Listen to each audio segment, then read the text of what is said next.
Welcome to the ReGen Brands podcast. This is a place for consumers, operators, and investors to learn about the consumer brands supporting regenerative agriculture and how they're changing the world.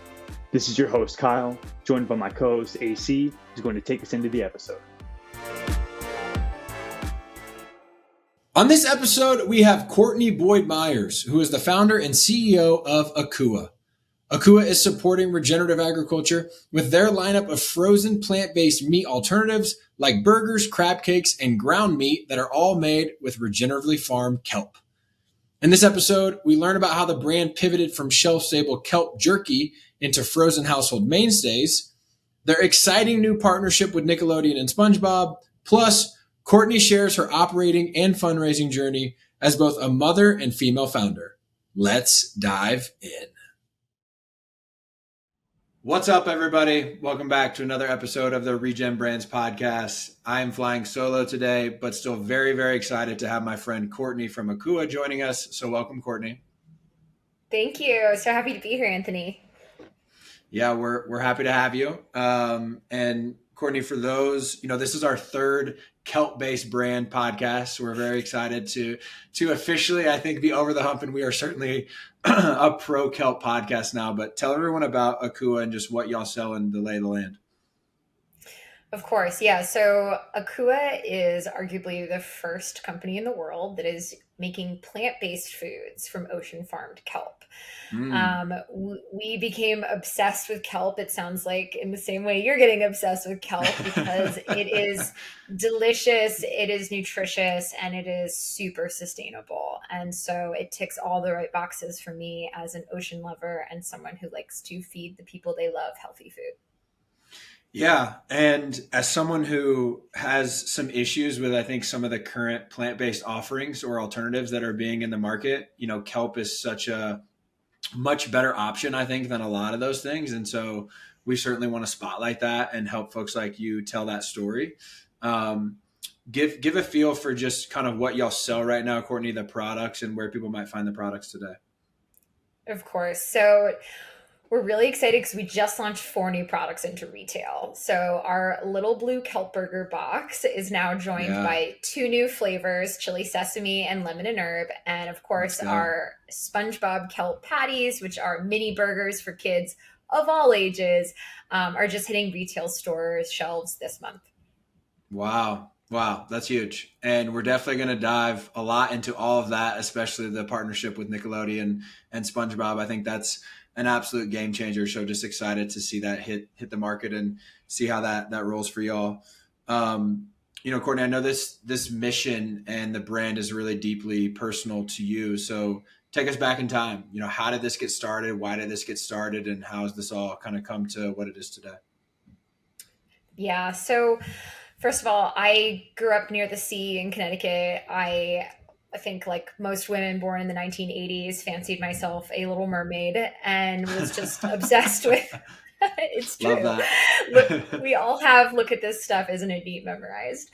And I loved eating seaweed. I was always that kind of weird white girl in Asian grocery stores living in Brooklyn making my own seaweed salads and thought this is so strange that as like my non-Asian American friends were not eating seaweed more because it's so healthy for us. And it's just this massive food group that's eaten in, a third of the world every day.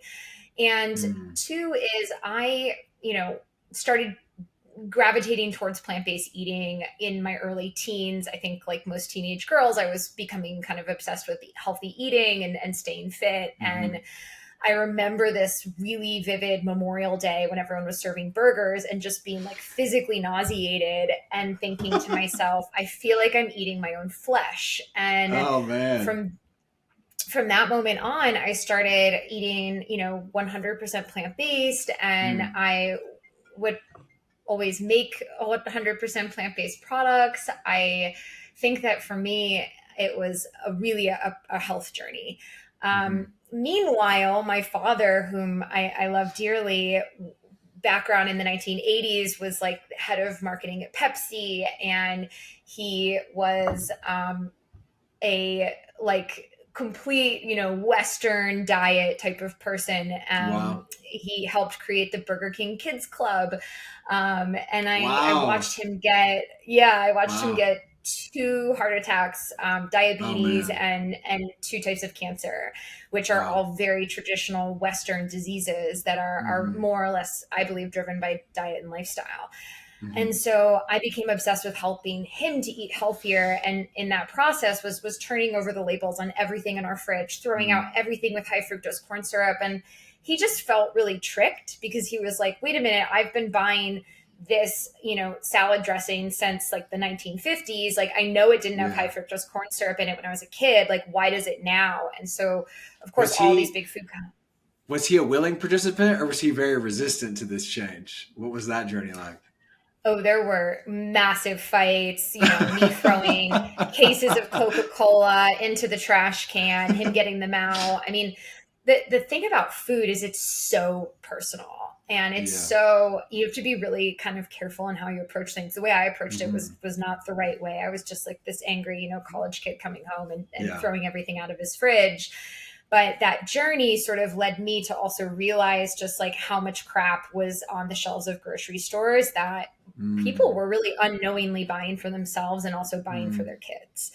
And Hmm. so I went to Expo West when I was exploring starting a food business, and I was watching all these better for you brands who Hmm. essentially had just swapped out cane sugar for monk sugar. And we were like, we're better for you. And I was like, you're Hmm. really not getting to like the root of the issues here, Mm. which is like how we grow our food is causing damage to the environment, which is then causing damage to our health.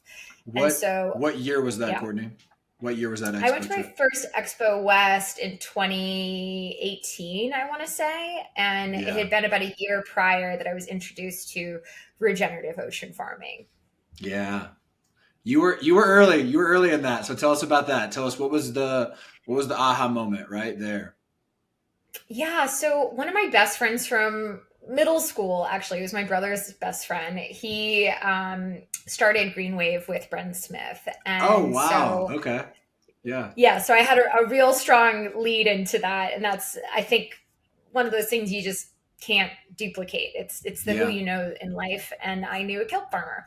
Hmm. And so he was like hearing me talk about wanting my career to orient more around climate change and food and wanting to go into this industry. I've been in tech and startups before and Hmm. felt like I didn't want to tell my future granddaughter when she asked me, Mm. what were you doing while the world was burning? And I really feel like we're in this pivotal time in history where the Yeah. choices we make, we can maybe turn things around, and we have to slow things down. So he said, well, I'm just like, building this nonprofit. It's quite small and new, but we're training fishermen in the New England area to grow kelp because it has all these environmental benefits of sucking CO2 out of the water and nitrogen and replacing Hmm. it with oxygen. And so I said, well, I love seaweed and I would love to come out and eat your kelp.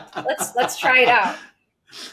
That's So awesome. I went out, sat on a boat with Bren Smith, who's incredibly inspiring. Yeah. And he was telling me about just all the kelp he was going to grow. And I was like, well, Hmm. I'm going to help you get people to eat it. Yeah. I love it. Well, it's a great story because that's the whole impetus of this podcast and the work that we're doing, which is to show that we need to create the market-based solutions through brands and infrastructures and basically routes to market for the farmers or for the regeneratively produced goods. And I'll throw a link to GreenWave's website in the show notes, but they've been just a great example of a group that's come together and increased, I think, the collective capacity of the entire regenerative ocean farming movement. That they started really small, as you kind of alluded to, but now they're a real powerhouse, and they have all kinds of resources for farmers and brands and supply chain operators and all kinds of people in this movement. So I'm assuming you're still working closely with that team, or tapping their resources, right? We are, yeah. We donate 1% of our revenue every year to GreenWave. They're our 1% for the Awesome. Planet partner. Nice. And I think they've got such an interesting insight into what are sort of the biggest opportunities in the kelp industry for us all, which is like, how do you drive down the costs of kelp so that more brands like AKUA start using kelp in their products? Because right now it's expensive, but like everything in sustainability, whether it's electric cars, or alternative milks, like things are more expensive than their predecessors. So we've been working with them on understanding the growth of the supply chain, the technology going in it in order to drive those costs down. And that's been a big part of our back and forth. And also being able to tell the GreenWave story and the story of the farmers is important to our customers. And then they're really helpful in terms of telling our impact story. So we measure impact in two ways. One is the CO2 that the kelp is removing from the ocean, and two is the carbon avoidance when you choose a kelp burger over a beef burger. Interesting. Okay.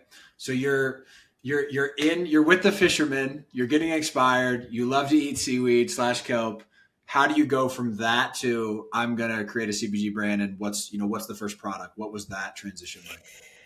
Yeah. Oh my God. If I knew then what I know now. I believe in the first conversation we had, Courtney's direct quote was, "We kissed a lot of frogs to get here." So I think we're going to talk about some of those frogs. So many frogs. In fact, my food scientist was the one repeatedly calling me just now. But yeah. So when we first started, we had these big bricks of wet frozen kelp that I would have in my canvas tote bags, and I would be running around the like hot, sweaty July summer in New York City, dropping these samples off to New York chefs. And I was like, "Hey, I'm Courtney. I love kelp, and I would love to have you experiment with this in your restaurant. We're looking for a chef and a food scientist to work with on this business." And most people probably chuck that kelp in their freezer, and it's probably still sitting there today. But we did work with this one chef. His name's Will Horowitz. He had a restaurant in New York City called Duck's Eatery that was very meat focused. And I loved his, he did this salmon jerky that was really, really good, and a mushroom jerky that were really good. And so I was like, well, could you make a kelp jerky? And I liked the idea of doing a dried, shelf-stable good business as my first toe into CPG, because dealing with frozen logistics felt like a nightmare. And it is a nightmare, but that's another. Sure. So we were doing these beautiful pieces of kelp jerky that he was like hand rolling in toasted sesame seeds. And then we were bringing people off the street that we, would meet and, bribe them in with beer and bring our friends. And we would basically get their feedback on the first iterations of kelp jerky. And that was our first product. Wow. And did that product ever make it to retail, or what was the story around why that didn't end up being the product that y'all are not selling it now? So what was the downfall of kelp jerky? Yeah, so we discoed our own product, which is one of my favorite CPG acronyms. And CPG is consumer packaged goods, and discoed, well, it's just not an acronym, but it's shortened for discontinued. But it sounds so fun, discoed. Anyway, in 2019, we brought the very first bag of kelp jerky to market. And it was basically as a reward to our Kickstarter backers, because we started on Kickstarter.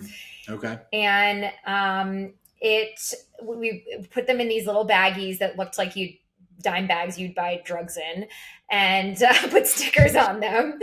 And the air from the bags, they were porous, I guess. And so everybody who backed our Kickstarter got these super hard pieces of kelp jerky that had basically absorbed oxygen. And it was just horrible. And they didn't taste as good as what we had done on the kitchen benchtop. And this is sort of the theme of kelp jerky. Every time we tried to scale up kelp jerky, which was a dehydrated product, we'd really have issues where some kelp jerky pieces would come out wet and some would come out over dried. And so it was really just product consistency we were struggling with. Also, the product was 70% kelp, which we've learned is too much kelp to give someone who's never had kelp before. And so some people really liked it, and I have people really upset we no longer make it. But for the most part, people were like, that tastes like a wheatgrass shot. And at the end of the day, if you need to make a successful food company, it just has to taste effing delicious. So we sold it in Erewhon, and it did well in Erewhon, and that was about it. And we sold it online and on Amazon. And we made the tough decision in 2020, basically, to stop producing it. It was hard to make, and it was a hard sell on consumers. If you're in the CPG business and you haven't discoed or discontinued at least one product, you're not in the CPG business. And, you know, I appreciate you sharing that with us, because a lot of people that are just now starting brands, or they want to better understand the space, they use this show as a source of education. And so, you know, while kelp jerky might have not worked for you, we were all able to just learn from the things that you learned from that experience. And we unfortunately did not feel that pain, you know, fortunately, like you have.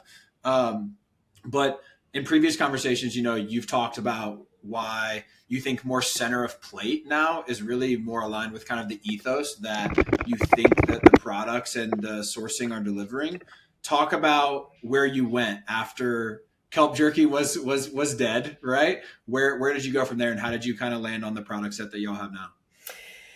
Yes. So in 2020, we were driving out to Anaheim to do Expo West, even though everybody else was turning around, and I thank God it was canceled, because we were about to basically blow our budget on sampling kelp jerky. And then when it was canceled, my co-founder at the time and I went back to a Mexican restaurant, and we were just like, oh my God, like the world is falling apart. Like our business isn't working.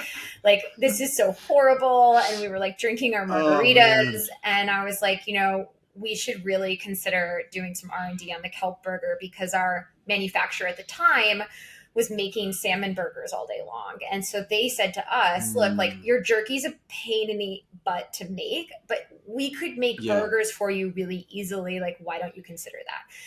And so my co-founder, who really like just liked culinary, but didn't have a background in it, and he was a spreadsheet guy, so he could like track recipe development pretty easily. He was like, look, I'll make like the first version, and we'll like get people together in New York City once we get home. So we got back to New York City, March 9th. We host our first kelp burger tasting party with like 5 or 6 iterations. And like half of our guests didn't show up because they were like getting panicked about COVID. And then, and then we had some beer, and the burgers were great, and we were really excited. And then I remember driving home that night, and Trump announced the borders were closing.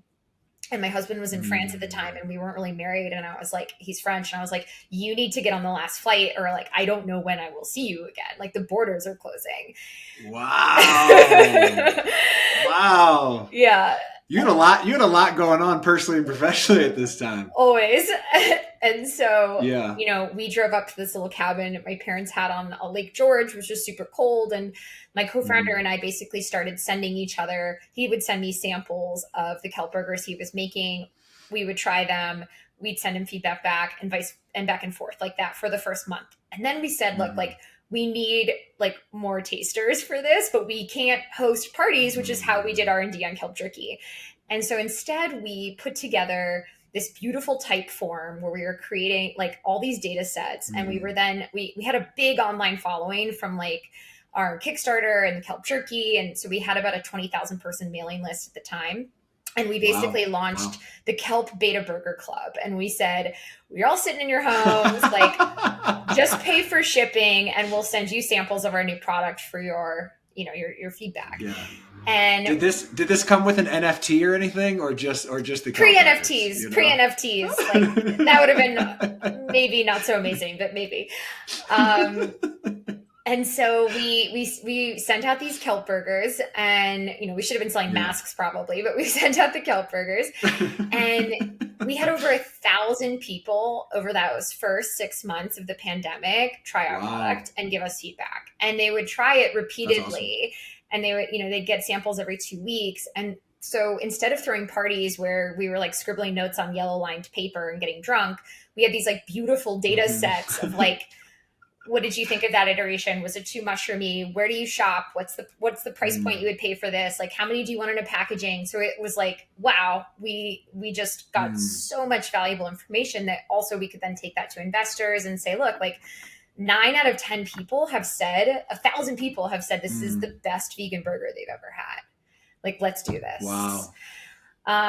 So that was why we discarded the kelp jerky. Is all of a sudden we had this like much more interesting and impactful product to focus on versus the kelp jerky, where we were doing data collection on that was sort of never clocking north of like a 6.5 or a 7 on the taste scale.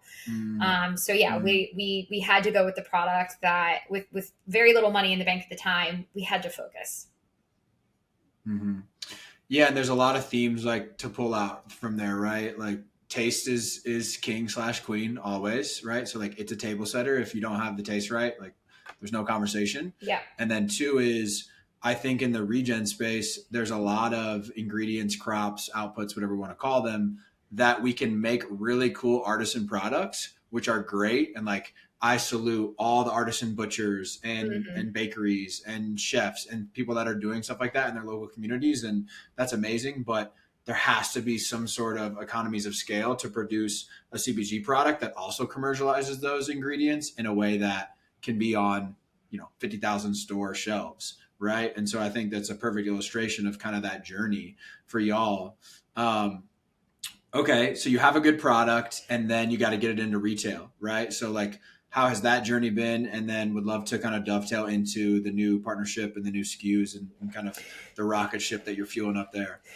Yeah, I'll answer the retail and SpongeBob question. But first, I think it's an interesting note for, upcoming food founders to think about like how much innovation is too much innovation in CPG. We were trying to do so many new things at once when we started. And I joke to some of my friends who are in food who came from tech, because a lot of us came from tech. We saw what was happening in M&A and we were like, oh my God, like food startups are the new tech startups. And so we're here now. And one of the things that we've noticed is if you see a trend in tech, you're already too late. If you see a trend in food, sit back 10 years and then get started working on it. Because it takes so long to not only create new products at the manufacturing level. So like the whole manufacturing industry is set up not to innovate. It just wants to do what it's good at, which is make, thousands of bags of this type of chip or thousands of burgers at once. And so with kelp jerky, it was this whole new form factor. And to like create a new manufacturing process around that is extremely capital intensive. And you're not going to want to make those capital risks with a new business. And then 2 is like, we're already using a new ingredient. Like, let's like stick to, very proven form factors where you can introduce something new through a traditional form factor like a burger. So key learnings for us. I think if I was going to do it all over again, like I would have done something even simpler, like just sprinkled kelp on a potato chip and called it a day, which probably would have crushed, but we are here now. So back to your retail story, the retail. Well, before you make that segue, Courtney, I think it's super good points that you just made. And one thing that I think caused part of that was like the success of Impossible and Beyond. And it just was an outlier, right? Like we've seen the reset now with those companies, but the public market success and the fundraising success and how innovative those were, I think sent kind of a false market signal to the rest of the industry that the food industry was ready for the level of innovation. And it's really not, just like you said, right? And there's a level of comfortability as just like with your dad, there's a deep comfort and psychological piece of a lot of food and beverage choices in America. And so you have to there has to be a gateway, or you have to like sneak it in at the start, right? With an ingredient like kelp, like how do we sneak it into things that people are already super comfortable with, whether that's formulation or format or whatever that may be. So spot on there. Just wanted to add there. Yeah.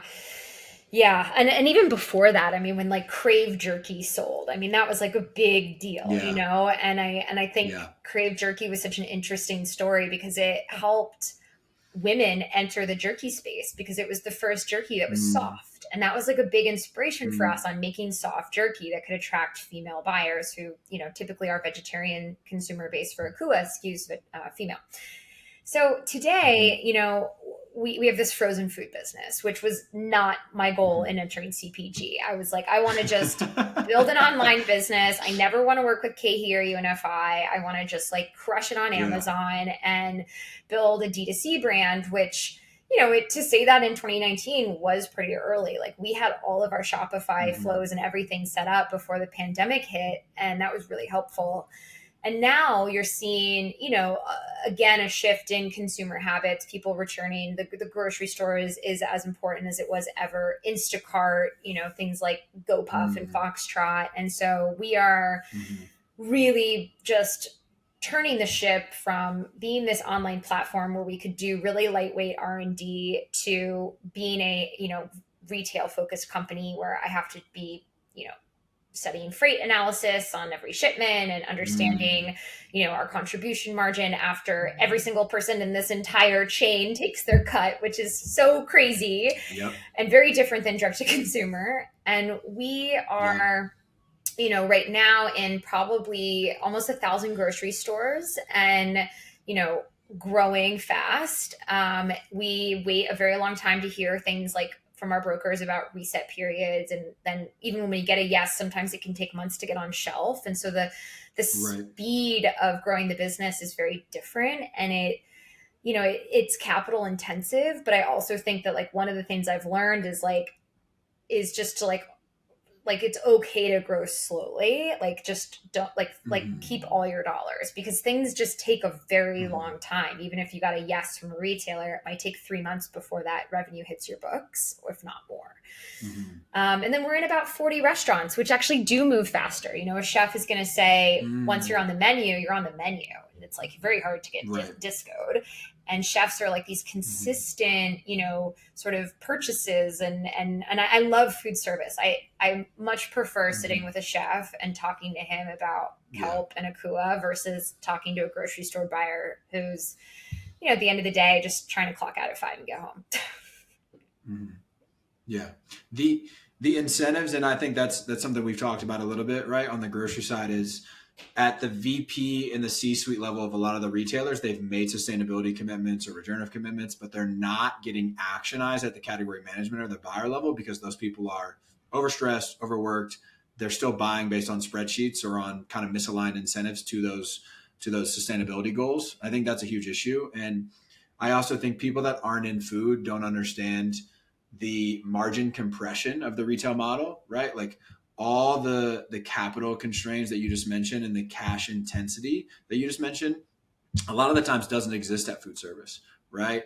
And, I tell people a lot coming from our business in legacy produce distribution is like, we buy celery, we pay the vendor for the celery, and then like we own the celery and have to sell it for a margin, and like that's on us. And like we all like find a way to make good money, whereas you sell to UNFI or KeHE, and then there's like 17 billion, this fee, that fee, sliding fee, chargebacks, and then you go to Whole Foods, and then it still has to sell at Whole Foods through the front end register, and it's a lot, right? And that's the reason why I think we're seeing margin compression and some of the inefficiencies that we see.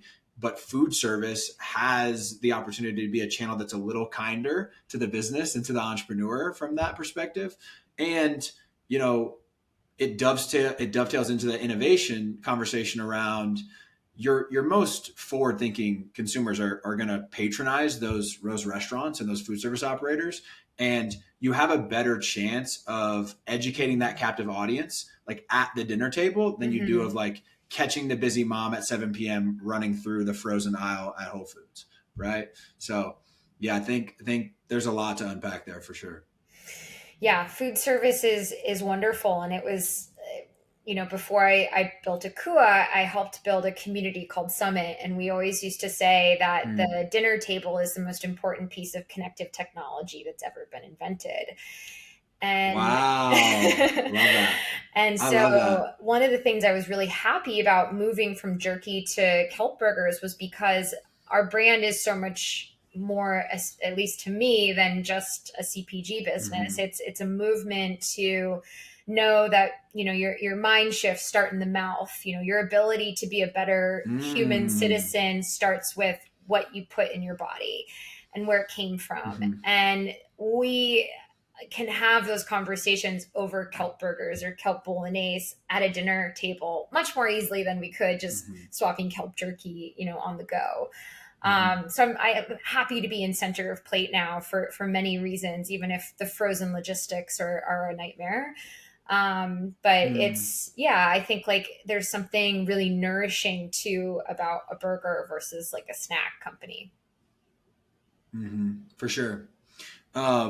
Let's talk SpongeBob. Yeah. I'm really excited to talk about SpongeBob. I think it's a game changer. I think it's a word I've already used once. Yeah, I love it. If you're listening, Courtney's showing us the packaging, which SpongeBob is front and center, and rightfully so.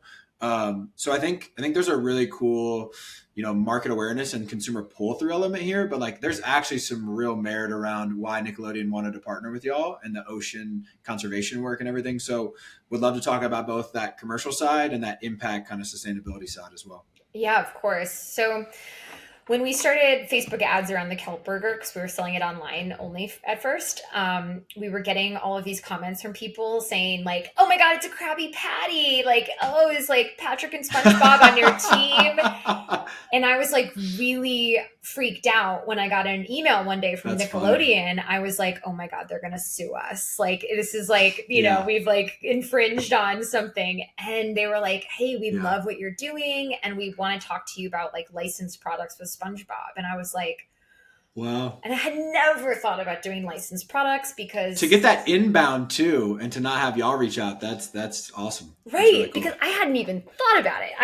When I think about licensed products, I think about sugary yogurt with, some Disney cartoon on it selling, sugar to kids. Right. And so it wasn't even on my radar. SpongeBob, of course, I know who he is. I'm 38 years old, so I like iconic. Yeah, but like iconic. I kind of like for me it was like a stoner show. Like I was like, okay, my brother is like sitting in the basement smoking weed, watching SpongeBob, which I love. Oh, that's so funny. Obviously, we're big fans of weed culture at AKUA, so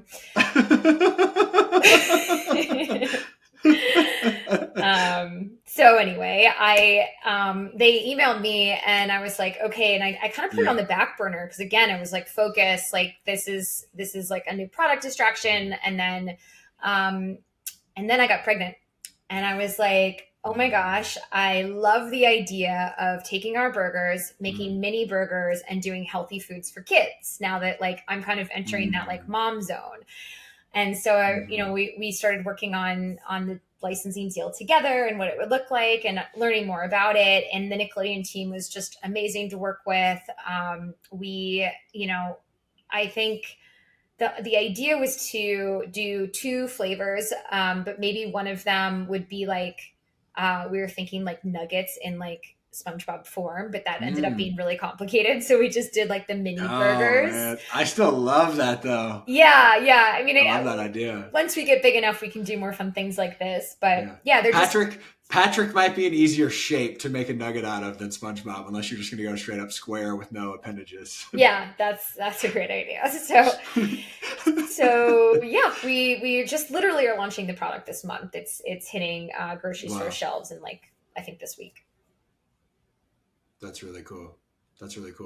Well, we're excited to dive in on the next one around how all that's flowing at retail and kind of the awesome results of that. But, I think one thing we've talked about is we have to do more media work in the space in a individual way with the brands, but also in a coalesce way to educate them on things. And to me, that has to be sometimes counterintuitive. And so what I mean by that in the kelp burger capacity is it's really, really hard on a small package in frozen to put something front of pack about saving the ocean or supporting fishermen or whatever, like the awesome outcome of regenerative kelp is. But SpongeBob could be the Trojan horse for then educating about all of that, whether it's about the nutrition of the product, whether it's about the fishermen livelihoods, whether it's about the carbon sequestration and the reducing the acidification or like whatever it is, right? Like we have to find, I think, catchy, sticky ways to get the consumer into that story, because I don't know how catchy or sticky like sustainability as the lead thing really is. I don't think it very is at all for the vast majority of people.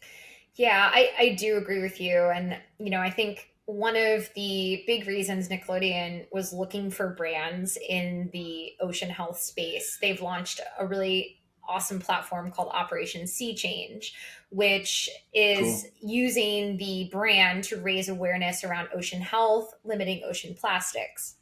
And another reason is the founder of SpongeBob SquarePants, Steven Hillenburg, who's passed away, was a lifelong vegan and ocean conservationist. So, oh wow, it fit really well in sort of honoring his legacy as well.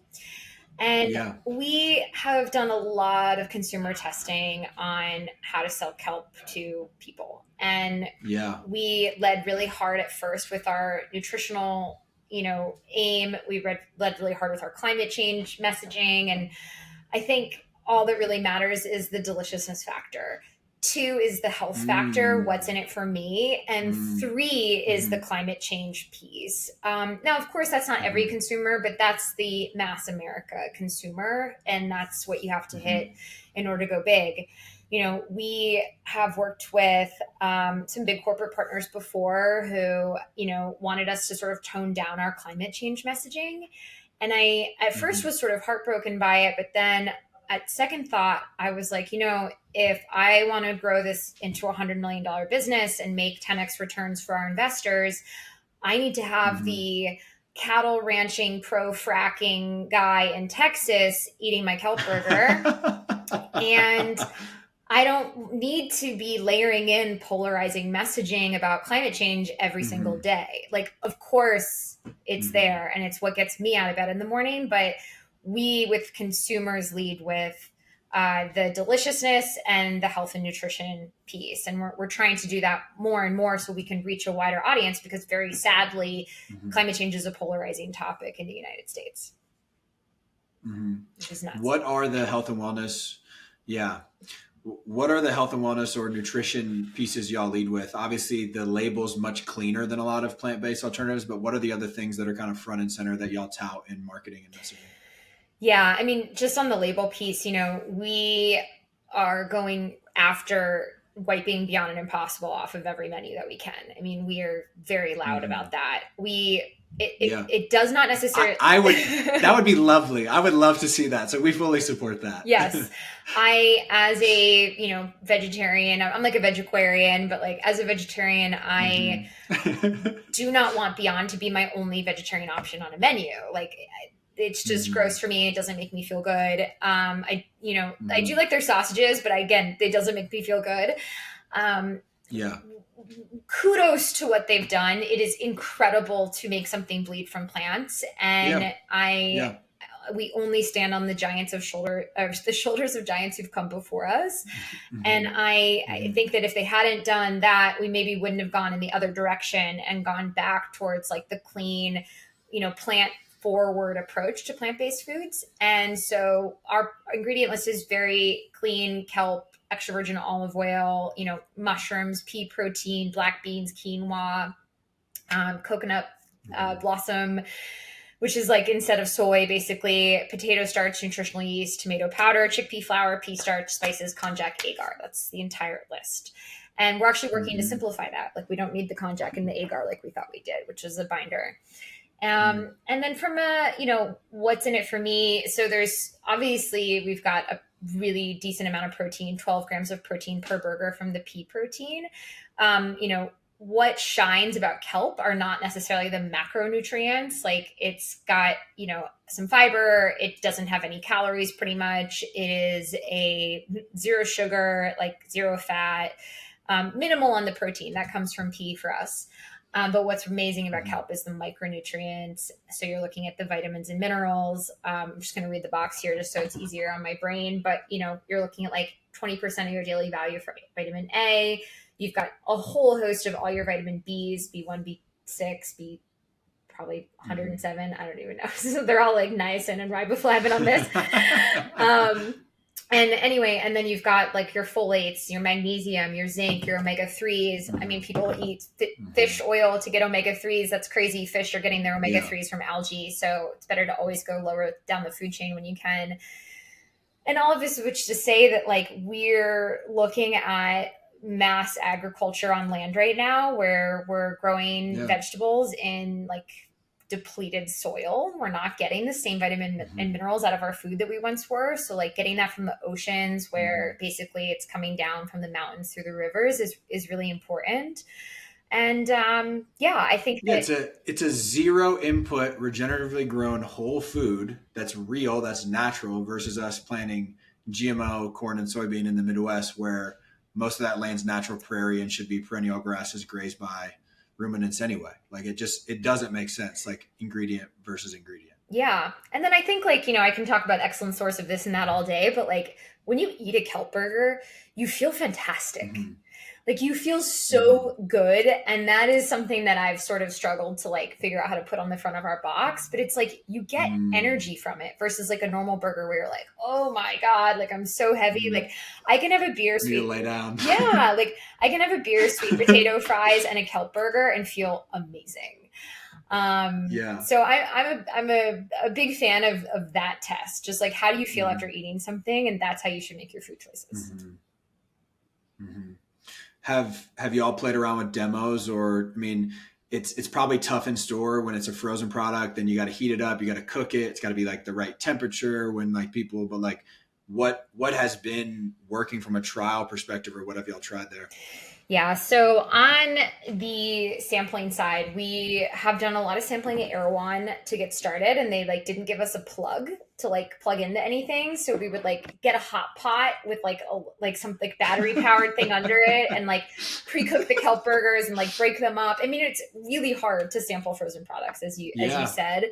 You need an outlet basically, and then we can do it on a flat top grill. We've done a lot of events. Our head of marketing served like 2,000 people at Coachella kelp burgers. Like we love opportunities like that. Yeah, it was awesome. That's cool. We, I think food service, like going to try one burger in a restaurant, then you feel confident buying 2 kelp burgers on shelf. And then we've been using tools like Aisle, where there's like, you go to a page on our website and you can get like a coupon, like a $2 off coupon to go to like any store near you. And so kind of using couponing a bit more to drive trial. Like it's only a $7 box. Like there's 2 burgers in it. We're not asking you to like commit a lot. And then, we're really like, now that we have all these SKUs with SpongeBob, we're really hoping that like the packaging itself, like that sort of billboard effect of our brand will help sell it as well off shelf. And it is working. So good. That's what it's all about. That's all that matters. Yeah. Courtney, I want to give you the opportunity. I think it's always really important, especially with female founders. And we got female founder. We have, someone who became a mom during their founder journey. We have a pandemic founder. We have a regenerative food founder, which all I think bring their own unique challenges and opportunities. But how has that journey been from a fundraising perspective? And like, how has that all worked, to date with the brand? Yeah. Whew. Don't know how much to share here. I will say that I like to take the mindset that being a woman has helped me more in life than hurt me. I think there's been countless dinner parties where someone needs to check a box and have a woman or two, and I get invited to something that maybe if I was a man, I wouldn't have. I think that we've raised, at least in our very first fundraising round, we had more women on the cap table than men. So I think like as more funding goes towards, like women-led funds, that's going to help women-led entrepreneurs. I mean, there's some crazy stats about like who does the grocery shopping in everyone's household. It's the woman mostly. And so like that purchasing power and like targeting that woman at the shelf is like really core to our marketing. And so I think female investors really understand that more. We do, of course, have plenty of male investors. I think that they're a little more woke than your traditional male investors out there. Like we've got some great people on our team. Really, really lucky. But yeah, I mean, I've definitely had my fair share of like just idiot comments from guys I've like fired. Like one guy, I laid him off because he wasn't delivering. He was asking for $15K a month and couldn't even get us into UNFI. And he was this big shot in sales. And when I laid him off, he said, you're going to be replaced next year as CEO because it's really hard to be both a CEO and a mom. And like I've had comments from another guy that's been let go, like when I was like pissed off because he wasn't delivering, he was like, stop acting like a frustrated pregnant woman. And I was just like, whoa, things you shouldn't say to people. Yeah. There's like a few things like that I almost in the moment I freeze because I'm just so shocked, because I do tend to just surround myself with like people like you who are just like incredible, vibey, awesome people. And so when these comments come out, it's only like after I hang up the phone where I'm like, ooh, I had a good zinger for that back, but I didn't deploy it. And then I think that over time, you know, one or two of those types of hires, I tended to sort of go towards more women on our team. And so our team is like predominantly women right now. Our food scientist is a guy who's amazing. But yeah, I think there's something very feminine about the oceans and saving the planet and food. And so it attracts a lot of women to that mission. And so, you know, now we've got a lot of moms on the team too, and everyone's work from home and it's flexible. And like, if a kid pops into a Zoom, it doesn't matter. Like, and I think that's the environment that I want for myself. So I've created it for the team too. Yeah. There's a huge, we could spend hours on a deep philosophical conversation, I think a lot of the work that regenerative brands are trying to do is more ingrained with feminine energy, right? There's a deeper mission beyond just we're trying to build a business to get to a certain exit number and get to a certain multiple for investors. Obviously, lots of people are also trying to do that. And I think that's great because the capital like has to work, and like we live in a capitalistic society, and like we have to live in the world that is created around us. But I do think sometimes there can be tension or competition between like those energies and those ideals. And part of my theory of change is like, we have to better resource those people and better resource the community together to find new strategies, new theories, new things to trial, because I don't know if we can really get all the way to those goals, like with just the things that have kind of served us to this point, because clearly they've created where we're at now, and that's not where we want to stay or want to go. And so, you know, I just have a great deal of empathy and respect for people like you that are just like putting your ass out there, like in the seat and like doing the work, because it's the only way we're probably going to find those answers, right? We're not going to like think our way to them. It's going to be a lot of work and a lot of conversations like this and a lot of just vulnerability and trial and error.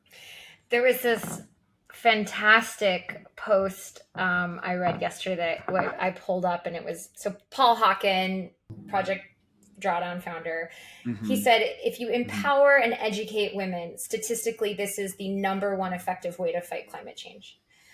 And I love that. And so I wanted to leave you with that because it was someone's post about the Barbie movie. So it's like, but anyway, Barbie aside, I think that we've got a lot of systemic changes to make. We need like corporates at every level of the food chain understanding like the movement that we need to go into. And I'm not saying like only sell plant-based grocery stores. Like that's not the answer.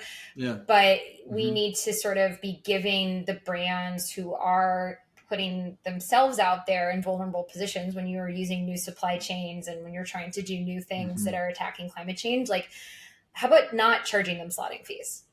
How about like minimizing their chargebacks? Like, where is the sort of like carbon credit system for like the food system, you know, in terms of like brands emerging? And I think, yeah, I'm working on that with some key players, but it's going to take time and a lot of soldiers.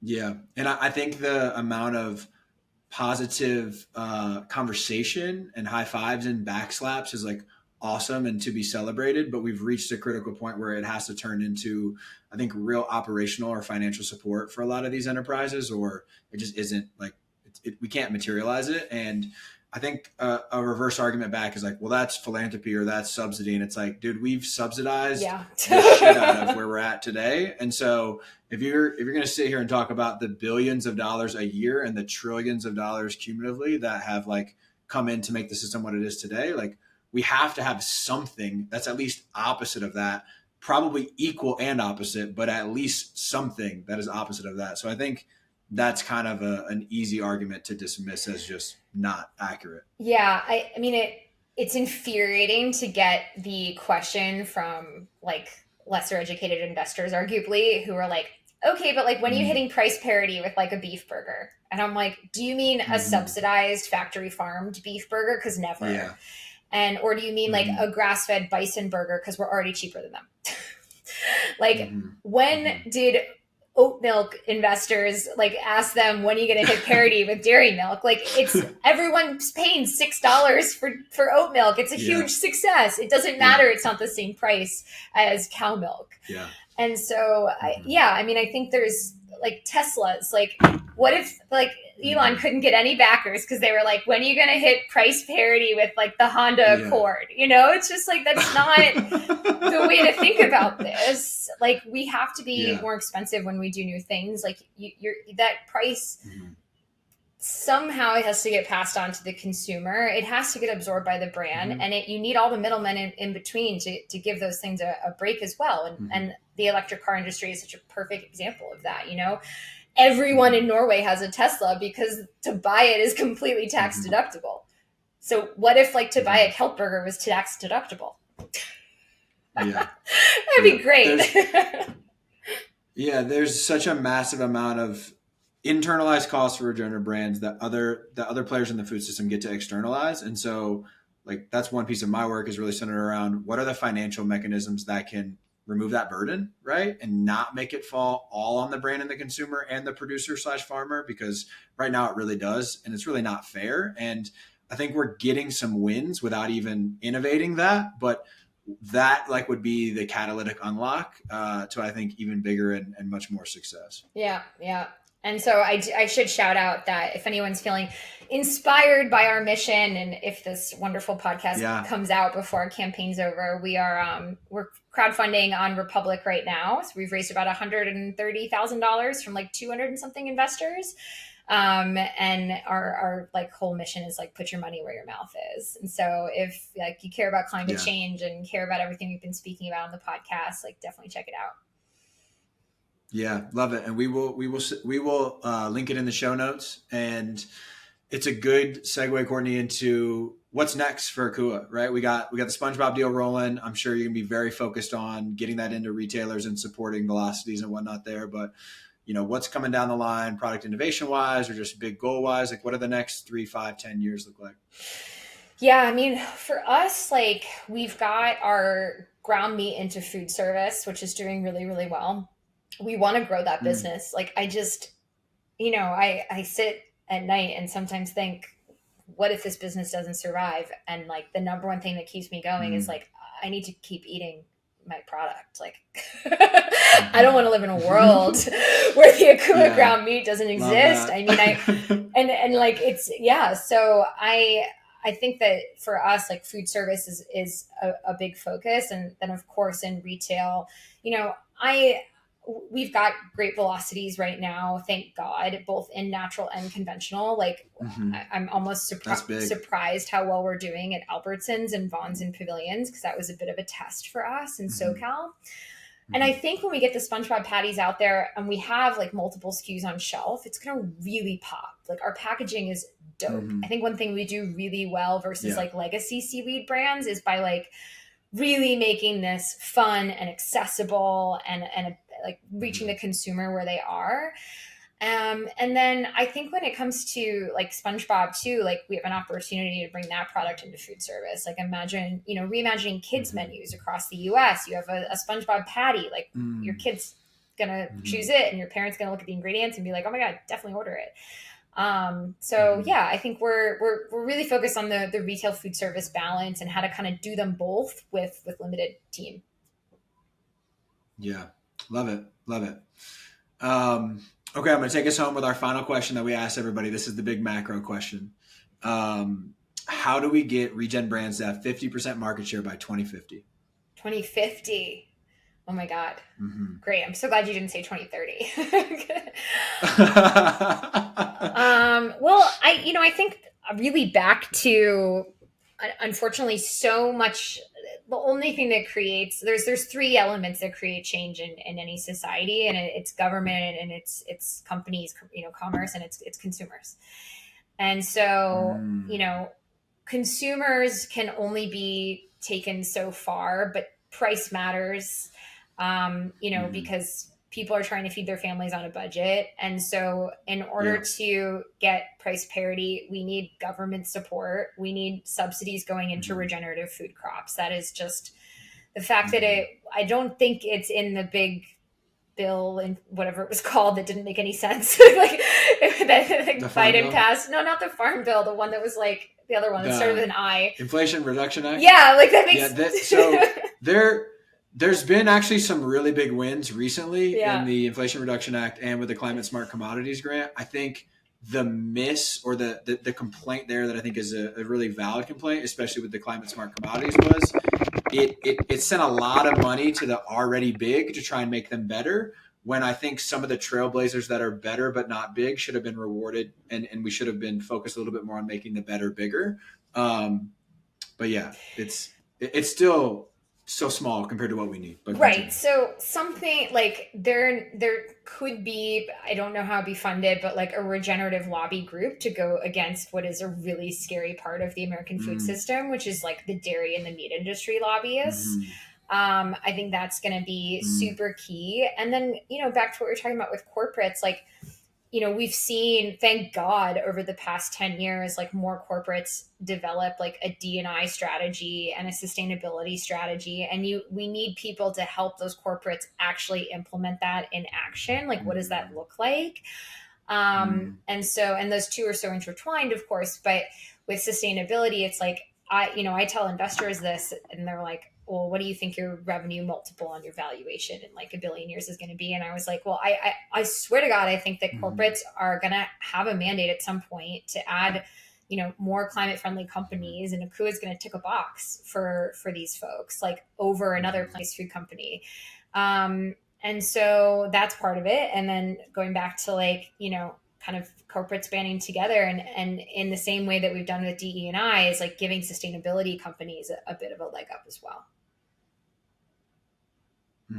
Yeah. And I think the real challenge there that we haven't figured out, and it's because it's really hard, is you mentioned DEI, right? Like, how do we have a DEI strategy that's not just we have those people in leadership roles, but like our products aren't harming populations of those people, right? And I won't name company names, but they might have that representation at the executive level, but their product portfolio is still inherently very harmful and extractive to those populations of people in this country. And so, like I said, that's a really tough problem to solve, but like it's the deeper question and the challenge that we have to fix to really solve the root cause and not just I mean, it reminds me of when Bloomberg banned like extra large sodas. Like I wouldn't, like, I'd love to see, like, I don't know, but then it's like you're infringing on people's personal freedom, and like I don't know where I stand on that, because like I don't know, you don't want to be told you like can't eat a chicken nugget, but I think that it thank you, Michelle Obama, it all comes down to like food education at those younger levels. And one thing that really gives me hope is I talk to a lot of investors who are like, I don't really get it, but my kid's vegan, let me call them in. And then this like 22-year-old like young guy comes like dancing through the doorway, and he's like, Dad, like, I love this. I've heard of AKUA, and I'm like, thank you. And that gives me hope. Awesome. Obviously that's like, an investor's kid that's probably, growing up in Marin. And so it's like not everyone, but how do you, So I hope that the younger generations with the purchasing power by 2050, when you and I are going to be like, we're going to be alive in 2050. Yeah, we will be. It's not that far away. I think that, we're going to see hopefully a lot of change when that crowd comes up. I think it's something like the largest group of vegetarians and vegans, like in any generation, is like the kids in college right now. Yeah, there's an interesting thing that I did a blog recently with some Nielsen IQ data, and it showed like the younger demographic cares more about the environment. It's like, duh. But it also showed like their spending power is just so significantly less than millennials, boomers, et cetera, like the older demographic. And that really, if people can position themselves to capture that market share, like once those people have more share of wallet and dollar to spend, like that's the opportunity. Because right now they're at the vanguard and they're supporting, but they're still in school or they're on an entry level salary or whatever, fill in the blank. But as big as these challenges are, I'm equally as hopeful, which is empowering and inspiring. So I think I answered your question in like a million different ways, and it probably wasn't as podcasty and concise as you needed, but it's a great question. No, I think to wrap it is the way you started it, right? Which I think every single person's answer comes back to these three things, which was like government, corporates, and consumers. And like those are the three levers that we have in the society that we live in with the way that the government and the economy are set up. And if we don't change those three things, it won't happen. Like that has to be what we change. For sure. Yeah. I mean, personally, I feel like some days I need to just like get off Instagram because I'm in a bubble of people following people like you. And I'm like less worried about, I'm like, oh, everybody cares about the climate. And it's like, how do we connect with that pro fracking cattle rancher in Texas? Like how, like, we are so divided right now as a nation. And, I'm in Europe right now where things are just not like that. Like there's of course polarized, politics, but like with the States, it's like we've got to find threads to come together. We've got to have those giant dinner table conversations. Cause we're not going to get anywhere just me and you talking about regenerative brands on a podcast. Like I'm sold, you're sold. Like hopefully all the listeners are sold too. You're spot on. And like, that's one piece that I love about Regen Ag and regenerative agriculture is it should be very common sense, better for all, bipartisan. Like let's fucking do this. It should be very simple. And I think we're right on a huge tipping point of that being the case. And, like Kiss the Ground and their work they're doing with the Farm Bill and many others. And now we have like $1 trillion worth of companies with some sort of Regen Ag commitment. We can talk about whether that's greenwashing or whatever validity it has, but there's this huge groundswell that I think is becoming a mixture of both grassroots and corporate and policy that, the stakes are too high for us to not figure it out in the next decade. I feel it too. I just hope that Trump doesn't come back. I'm just picturing this like McDonald's layout in the White House, and it's just everything that's wrong with the world. But yeah, I remain positive as well, as long as we don't have a Trump 2024 issue. Well, all we can do is wait and see what happens with that. Well, this has been super fun and informative, Courtney. Thank you so much for joining us. And the URL for AKUA's main site, is it just www.akua.com? It's akua.co. And there's a really lovely guy who owns akua.com who won't sell it to me. But he's really nice. And for those just listening, AKUA is AKUA. Yeah. Very easy. Thanks, Anthony. It was awesome to be on your podcast. This is awesome. Appreciate it. For show notes, episode transcripts, and more information on our guests and what we discuss on the show, check out our website, regen-brands.com. That is regen-brands.com. You can also find our Regen recaps on the website. Regen recaps take less than 5 minutes to read and cover all the key points of the full hour-long conversations. You can check out our YouTube channel, Regen Brands Podcast, for all of our episodes with both video and audio. The best way to support our work is to give us a 5-star rating on your favorite podcast platform, subscribe to future episodes, and share the show with your friends. Thanks for tuning in to the Regen Brands Podcast, brought to you by the Regen Coalition and Outlaw Ventures. We hope you learned something new in this episode, and it empowers you to use your voice, your time, and your dollars to help us build a better and more regenerative food system. Love you guys.